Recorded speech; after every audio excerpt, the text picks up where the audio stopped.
এই হচ্ছে ডক্টর মিজানুর রহমান সাহেব আজহারির ওয়াজ মাহফিলের মূল প্যান্ডেল। এখানেই আগামীকাল ডক্টর মিজানুর রহমান আজহারি সাহেব ওয়াজ ফরমাইবেন। তো এইটা দেখার উদ্দেশ্যে মূলত আজকে আমরা কয়েকজন আসছি। তার সাথে আমরা এই ওয়াজ মাহফিলের কালকে ভলেন্টিয়ার কমিটি হিসেবে আমরা সংযুক্ত থাকব। আমাদের দায়িত্ব পড়েছে কাল সকাল 7টা থেকে বিকাল 4টা পর্যন্ত হেলিপ্যাডের যে স্থান ডক্টর মিজানুর রহমান আজহারি সাহেব যেখানে হেলিকপ্টার যোগে নামবেন সেই জায়গাটাই আমরা 30 জন ভলেন্টিয়ারের দায়িত্ব পালন করব। সেটাই এখন পরিদর্শনের জন্য যাচ্ছি। এই জায়গাটায় মূলত হেলিকপ্টার নামবে। এখান থেকে হেলিকপ্টার নেমে ডক্টর মিজানুর রহমান আজহারি সাহেব তার ওয়াজের প্যান্ডেলে প্রবেশ করবেন।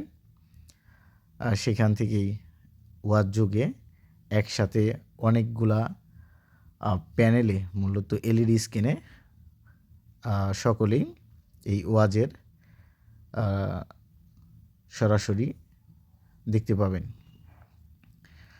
তো এইখান থেকে রাতের যে দৃশ্যটি অনেক সুন্দর লাগতেছিল, এই ওয়াজের স্টেজ তথা এখানের যে উৎসুক একটা পরিবেশ তৈরি হয়েছে সেই অবস্থা দেখে এর মধ্যে আমি আমার স্মার্টফোন থেকে জুমের মাধ্যমে একটু ভিডিও ক্রিয়েট করে নিচ্ছিলাম। তো আগামীকাল এই বারোয়াখালীর ওয়াজ মাহফিলে ডক্টর মিজানুর রহমান সাহেবের ওয়াজে 15 লক্ষ মানুষের সমাগম হবে। এরই মধ্যে অনেকেই তারা চলে আসছে। আজকে রাত থেকে সকালে ওয়াজ শুনে যাবে। ইতিমধ্যে দেখতে পাচ্ছেন এই যে ওনাদের জায়গা দখল করার জন্য বসে গেছে, শীতের কাপড় চোপড় নিয়ে চলে আসছে। এই প্রত্যেকটা ওয়াজ মাহফিলে এই প্যান্ডেলের ভিতরে মাঝে মাঝে এরকম ড্রাম দেখতে পাবেন। এই ড্রামে আপনি মুক্ত হস্তে দান করতে পারবেন এই ওয়াজ মাহফিলের জন্য, সেটারও ব্যবস্থা রাখা হয়েছে। একই সাথে আমি যতদূর জানতে পেরেছি প্রায় 15টির মতো প্যান্ডেল করা হয়েছে।